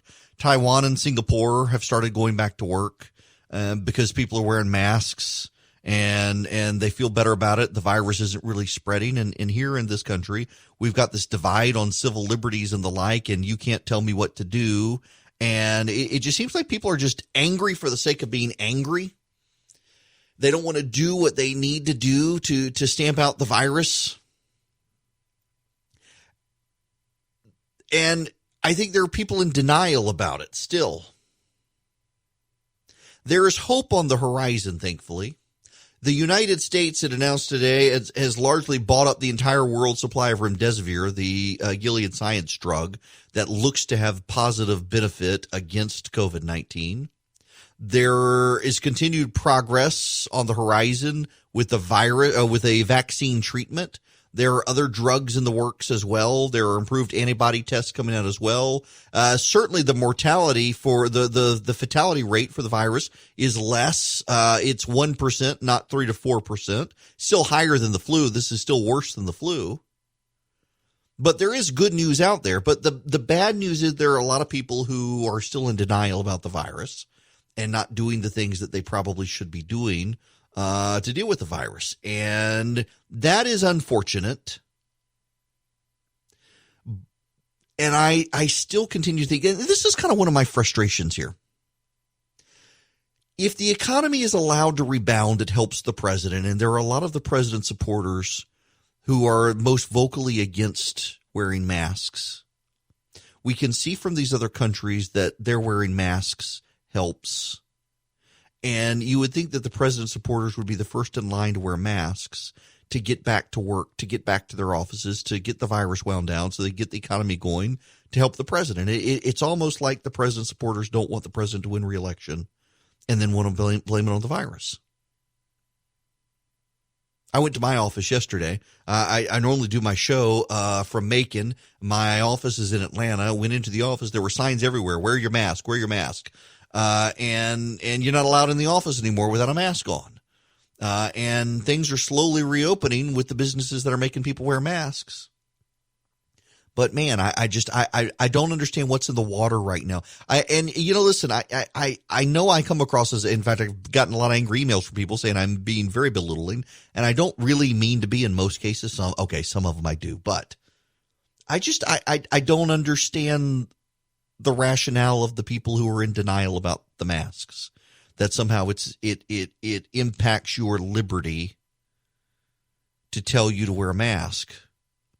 When I just think if you want to be a good neighbor right now and want to get the economy going again, and you did that, you don't have to believe the science. You don't have to believe the researchers. You don't have to believe the media. You just believe your eyes looking at these countries that are reopening, and they're reopening because people have gotten to wear masks everywhere, and it's helped them. And I would personally like to not see Joe Biden get elected, so I would personally like to see an economic rebound. So I'd personally like to see people wearing masks out in public when they're in crowds so that we can get a move on with getting people back out there and get the economy reopened again. But maybe a lot of people just actually do want to see the president lose, so they're not wearing masks. Well, thankfully, a judge has allowed Garrett Roth, the police officer who's accused of murdering Rayshard Brooks, has allowed him out of jail on bail. Thankfully, gosh, I feel bad for that guy. I do, y'all.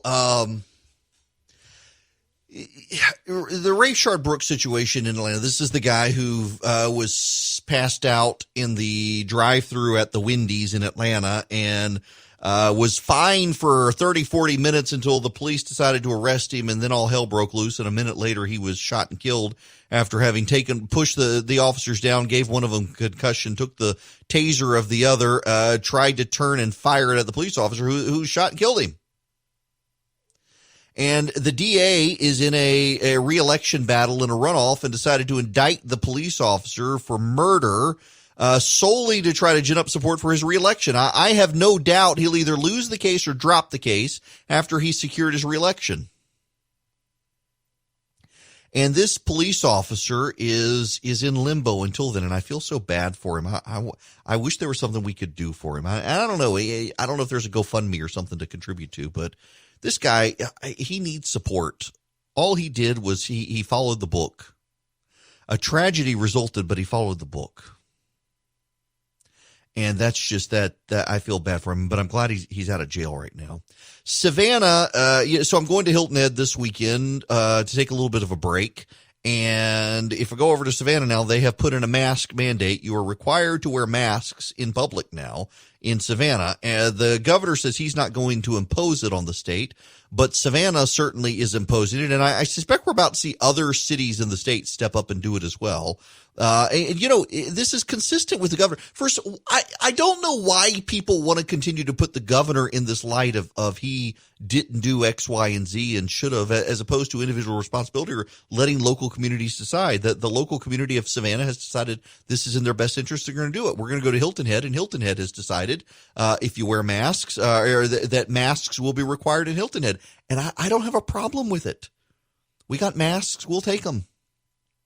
I've mentioned this before. So I've got a buddy of mine who works with a company. The company is based here in the U.S. They make N95 masks and they sell them at high quantities. They don't sell them to individuals. They sell them to companies and to governments. And they've been doing gangbusters selling masks to foreign governments. They've done a huge 50 million mask deal in Central America. They're doing another one in Europe. And they can't get them sold in the United States to corporations or to the government because they're not 3M. They've made them themselves. They can make them in high quantity, but they're not 3M making the masks themselves with the 3M stamp on them. And so governments in this country and corporations are skeptical of picking them up because they want the 3M brand, and that 3M is backlogged. 3M can't make enough. 3M is the gold standard, but listen, when you got an N95 mask, an N95 mask means certain things, and this company makes N95 masks. And it's crazy to me that we've got government and corporate bureaucracy in this country where they want employees and everybody to wear masks, and they won't buy from an American company that manufactures N95 masks because they're not 3M, which is backlogged. We still have bureaucratic backlogs in the country that we need to deal with. It really is something to see private companies in this country stepping up in ways the government's not doing to try to solve the problem. And I think we should applaud local governments who are trying to solve the problem. So Chris Cuomo went through this bizarre tirade last night that you don't need God, you just need yourselves to solve this problem. No, actually, we would be better off if we all had a little more God in our life. That's one of the problems we have in this country right now is the secular religion coming out. So if you weren't here earlier, I was reading this letter. It's an environmental activist who's been involved in environmental politics for years, who's finally had enough of the politics of the left when it comes to environmentalism, trying to the apocalyptic view of rich white people on the left who the whole world is going to end and we need universal basic income and universal socialized medicine and high taxes on the rich and wealth distribution and an end to capitalism to save us. It doesn't matter what the problem is. That's what the left wants, which is, to be expected. But man, it really is amazing how they trot up the same ideas every time. And now you got Governor Kemp out there. Today, I'm seeing this in the AJC right now, that college football may be in jeopardy if y'all don't wear masks. There's another incentive. When we come back, though, let's talk to a real expert about all of this stuff, shall we? An actual factual expert in epidemiology when we come back. Hello there. It is Eric Erickson here across the state of Georgia. The phone number, if you would like to be a part of the program, is 877-97-ERIC. That's 877-973-7425. Listen, you people are tired of me telling you need to wear masks. And you're an idiot for not wearing a mask. And I realize I should not call my own audience idiots for the conspiracy theorists out there are driving me crazy. So my wife is a huge fan of my next guest, wants to go ride motorcycles with her. She is an epidemiological researcher, at Emory University. She is an epidemiologist. She has been to one of the most beautiful places on planet Earth, Zanzibar, which makes me really jealous. And she actually knows what she's talking about. I just pretend to, but she actually does. Joining me is Laurel Bristow. Laurel, thank you so much for taking the time out to do this. Of course. Thank you so much for inviting me. Yeah, and my wife, she wanted to be in here, but I realized I don't have a headphone jack for her, so she can't listen. But she says she really wants to ride motorcycles with you. She sews, she rides motorcycles. She's awesome, and she thinks you are. I would love that. I would love to go ride motorcycles with her. Well, I will let her know for sure. Okay, so I tell my audience all the time, I try to bring them the latest data, and I realize particularly among conservatives there's a lot of skepticism of the news and the like, but you've got all of these politicians want people to wear masks.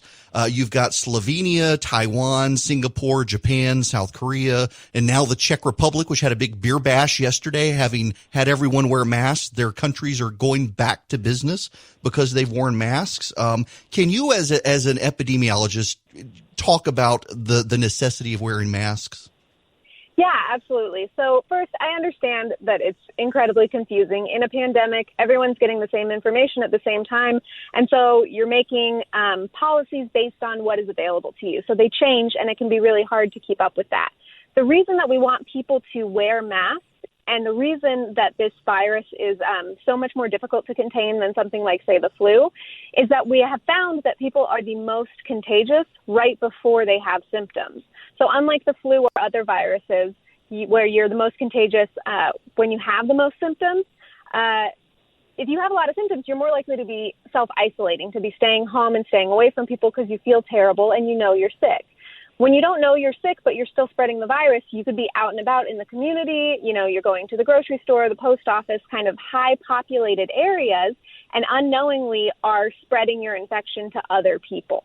So the reason that we want people to wear masks is basically so there is a barrier between your infection and other people. The idea is that a mask will deflect the droplets coming out of your nose or mouth so that they cannot get into somebody else's.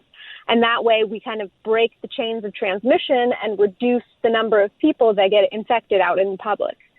Now, and that's one of the important things I think that I try to emphasize with people is that you don't know you're contagious until it's too late. So you may wake up today and feel perfectly fine and actually be spreading the virus, and then tomorrow feel bad and stay home, but it's too late. Exactly. And I think there's also a lot of confusion with the terminology that's been used regularly. People say asymptomatic when what they really mean is pre-symptomatic. There's a lot of reports, asymptomatic people don't spread the disease, et cetera, which might be true, people who never develop symptoms. But we do know for a fact that people who are pre-symptomatic, so people who don't currently have symptoms but will develop them in the future, do spread the disease. And you can't possibly know if you're going to be asymptomatic or pre-symptomatic. So I always advise people to just act like you have coronavirus right now and take on the personal responsibility to try to protect those around you. Yeah, that's one of my frustrations is this whole you just be a good neighbor to people and assume that, like my wife has lung cancer. I don't want her out and about with people who've decided their liberty requires them to not wear a mask when they could get my wife sick even if she wears a mask. And I guess that's one of the things I hear from people is, if you wear a mask, you may still inhale the droplets. But my understanding is, yes, you might, but you certainly do reduce the risk of doing so. Yeah, absolutely. It's all about reduction. The more people that we can get to wear masks, the less virus will be circulating out in public. So even if masks aren't perfect at protecting you personally, which of course they are not, especially cloth masks, and they're not completely perfect at blocking the virus from getting out of someone, the point is that any percentage that we can reduce transmission, we want to take, because there are going to be people who are going to be seriously affected by this. People like your wife are, immunocompromised and extra susceptible to having really poor outcomes. And, I just think it's a personal duty and a personal obligation to try to protect everyone as best as your ability. If it's difficult for you to wear a mask, try to make other accommodations. I like to tell people, you don't have to wear a mask, but you also don't have to go out and don't have to go to restaurants and don't have to be around people. Like anything that people can take on to try to limit the spread, we really encourage that, because it is really just like all of us against this virus, and it shouldn't be us against each other.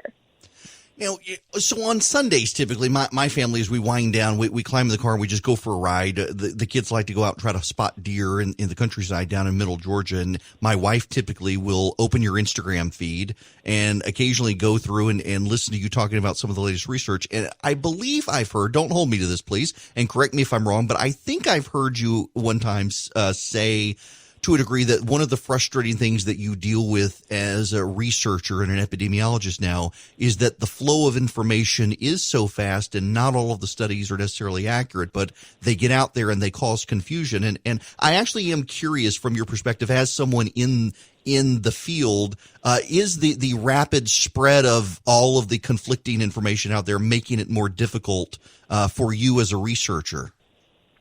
Yeah, I certainly think so. I mean, the difficulty lies in the fact that this is a pandemic, it's a new virus, and so it can be helpful to have access to what we call preprints, which are papers that people have written that haven't been peer-reviewed, haven't been approved, and rigorously checked as good studies. Those get published, and so some people take those as fact when they're not. Now, it's important that we have access to those so that we can communicate between research groups quickly. One group might be looking at something and see a preprint that helps them answer the question of what they're trying to figure out on their end. So that collaboration is really helpful. But I think it gets confusing because there's so much information coming out. Not all of it is vetted. And then things get updated really quickly, and people have a hard time keeping up with it. I mean, I'm in the industry and I have a hard time keeping up with it. So people in the general public who are trying to figure out what's best for them and their family, I completely understand how it could be so frustrating that recommendations change. And right now, what is your recommendation to people? And also in that regard, how do you interpret the data right now that the virus is going up, but we do seem to still be having an overall decline in deaths and hospitalizations, although that the hospitalizations does seem to be going up right now? Yeah, so the way I've described this virus is that it is going to thrive on people's impatience. You know, things started opening up, and then several weeks later, we're now seeing this increase in cases, and we are doing more testing. But the thing you want to pay attention to, which I've talked about before, is the percent positive. If the percent positive is going up with testing or is exceeding the percent increase in testing, that's when you want to start to look at things more carefully and get worried about an increase in the actual circulation of the virus. Now, you mentioned that deaths are going down, and they had been very low for a while, but I also think give it a week or two and those deaths are going to come up. If more people are getting tested or getting tested earlier, obviously it takes longer for severe disease to develop, and also those people have the potential to have spread it to family members or community members that are more vulnerable. And so I think this sort of thing just takes time, and so we don't want to declare victory against COVID too soon. We would like things to be, at a steady decrease or under a certain threshold for, at least 2 weeks in a row before we start to relax about anything. Is there any hope on the horizon in your, because I know you've looked at a lot of these studies or participated in overseeing some of the vaccine trials. Is there anything on the horizon medically right now that gives you some optimism or encouragement? Yeah, I feel optimistic a lot of the time. I think, this is really a global effort to face this virus. And so there's a lot of work being done by just the absolute best of the best out there. We're getting increasingly promising treatments for people who are in the hospital, which is good because we want to reduce mortality and reduce the time it takes to recover from this virus. I think there's several vaccines that are in the pipelines that are getting tested, that are, in the process of being checked for safety, that are showing promise. And, there's also changes to the virus itself that could potentially, be beneficial in terms of how serious it is. So things are moving incredibly quickly right now, and we're trying our best to keep on top of all of the information and let people know what they should pay attention to and what they don't need to worry about as much. But I have incredible optimism. I do think that this, is not going to last forever. It's just a matter of us being able to adjust our routines until we have a solid understanding of the virus and then can make better long-term informed decisions about how to approach it. As a pessimist, it always gives me encouragement to talk to an optimist, but I'm never disappointed by being a pessimist. So it's true. Yes, yeah, it is. If my wife were in here, she'd be rolling her eyes right now. Let me ask you one last thing before I let you go, and thank you so much for doing this. There has been a lot of research, but I think some of it has been mixed on kids spreading the virus to adults. And it seems like I hear a lot that there's no evidence of kids doing this, and so we should send kids back to school. And the American Academy of Pediatrics say it was better to have them in school than not. And I would actually like an expert's take on this as opposed to the mixed messages I keep hearing. Yeah, so the kids situation is incredibly difficult because the research is very mixed. It's not that there's no transmission, but it's definitely lower transmission. But then you take into account, in schools, kids have a lot more contact, person-to-person contact than adults do in their day-to-day life. So that can increase transmission. So it is something that I think a lot of groups are working very hard on to try to get solid evidence so that parents can feel comfortable sending their kids back to school. I will say, as an infectious disease researcher, as an epidemiologist, and also as, someone who is single and childless and the demographic for bars and restaurants, I say close indoor dining and let kids go back to school. If we're going to risk outbreaks or transmission, I think it's important that the kids be allowed to go back to school. It's a lower risk situation, and we need to mitigate infection where we're able to do it. And that, I think, would be a good way to do that. Well, listen, I can't thank you enough for doing this. This is actually really helpful, and I'm glad to be able to share your opinions across the state on the radio show, because, gosh, I hear you every Sunday coming across Instagram when my wife opens, and so it's great for everybody else to be able to hear you, and I just can't thank you enough for doing it. Well, I really appreciate the opportunity. I'm glad that you reached out to me, and I'm happy to be able to give people solid information in kind of a crazy time with information overload. Well, if you see this tattooed lady from Middle Georgia pull up on her fat boy and want to go for a motorcycle ride, that's my wife, and she's safe. Wonderful.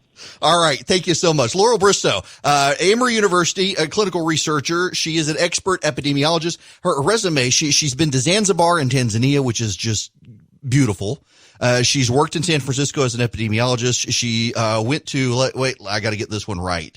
The London School of Hygiene and Tropical Medicine, got her master's in science there and the control of infectious disease. She is an expert. My wife actually listens to her on Instagram, follows her videos on Instagram. She does a great job on Instagram.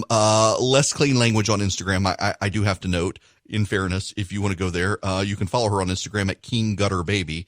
That's her Instagram title, but she rides a Harley. My wife has just adores following her on Instagram because she brings the latest expert advice, and she's right here in Georgia.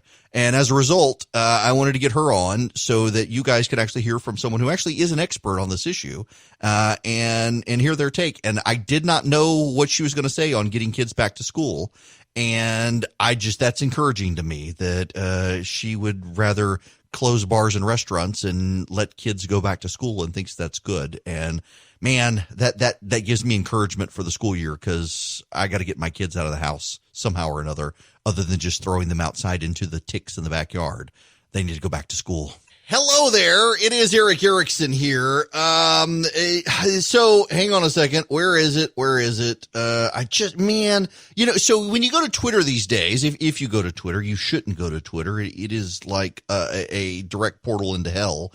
But if you were to do it, you would see that the place updates constantly and weirdly. And, so Jesse Taggart, 33, a Black Lives Matter activist, has been arrested for allegedly shooting a person in Provo, Utah. Yet again, this is a white person, and it is another white person who is affiliated with Black Lives Matters, and that's a problem. Sorry, we have delivery person at our front door who needs to, someone needs to get the door in our house, because it's my wife's medicine, and I can see the person. Now she sees me. Sorry, we're signaling, and she's okay. She's letting it go. Okay. Okay. All right. So in any event, in our front door. So, okay, as an aside, we have a metal front door, and it swells when it gets hot, and it's almost impossible to open our front door. And I hear my son, he's trying to, so I have soundproof doors, but they're not completely soundproof. And I can hear my son trying to open the front door, and he can't open the front. I can't open the front door. The sucker swells when it gets hot outside. That's how we know. In the wintertime, the door just flings open. In the summer, whoever came up with the idea of a metal door for the house? I have no idea. In any event, I digress. So this Black Lives Matter activist, Jesse Taggart, 33. Arrested, allegedly shooting a driver at a Black Lives Matter riot in Provo, Utah. He is filled with Black Lives Matter content. He is charged with attempted aggravated murder, aggravated assault, rioting, firing a weapon near a highway, and more. And yet again, it is another white dude who's a protester for Black Lives Matters. In the Chaz, the Capitol Hill Autonomous Zone in Seattle, you had shirtless white women with hairy armpits yelling at black police officers that they were race traitors. I can't put I don't even want to retweet it because the woman is hideous, but it is a young white woman with no top on, who hasn't shaved her pits, who is yelling at black police officers that they're race traitors. White people, please stop embarrassing yourselves for something that you don't know about and haven't experienced. This whole idea, by the way, I hate the word allyship. You're an ally or you're not. And a lot of the people who are doing this, they're not really allies. They just want to feel good about themselves. And they're involved in causes. They don't go to church. They're involved in causes. It really is a religion. Secularism has become the new religion. And they do these sorts of things to feel good about themselves. And instead of going to church to get soul fulfillment, these white people don't shave their armpits and then yell at black police officers that they're race traitors. And they feel good about themselves for doing that, which is bizarre. I mean, the whole protest movement thing that's out there right now generally is bizarre. All right. There. I've said it. Now, I want to say something else. I am here the next 2 days. And then I'm going to take the first real vacation I've had. Look, I nearly had my complete breakdown a couple of weeks ago, and my wife made me take off and go to the mountains by myself. But I haven't had a week off since Christmas, and I'm going to take it after this week. When I was in law school, I went to Mercer University, it's called the Walter F. George School of Law, people, even though they took the name down. And they're not saying they took it down because they're sensitive these days, but that's why they took it down. The Walter F. George School of Law at Mercer University. That's where I went to school. And I had my best friend in law school had a house in Hilton Head. He had been in a plane crash, had gotten some settlement money. He bought himself a house in Hilton Head, and we'd go down there all the time. And it was great. It is the one place where I can mentally check out. Although still, so I'm the type of person where I really need to take a 2-week vacation. I was actually talking to Chris Burns last night from Dynamic Money. We went to dinner. We had some business we needed to discuss. And he was saying that his family, typically, they're going to go with us to the beach, and they take a 2-week vacation because it takes him a week to really completely unplug in order to then have a week where he's off. And I had a meeting with the pastor 2 weeks ago, or 3 weeks ago now, and right before I went up to the mountains, and he was telling me he does the same thing, that he takes a 2-week vacation because it takes him a week to unwind. And then it takes him a week where he can actually enjoy his vacation. I'm only taking a week. I can't be away from y'all. There's too much news happening. Maybe at the end of the year I will do that. But I think I'm becoming a proponent of this 2-week vacation theory. I just can't step away. I realize I'm not an indispensable person, but man, I like actually being here and doing this. It's not really work. So I'll see you guys tomorrow, and we'll do it all over again with different topics.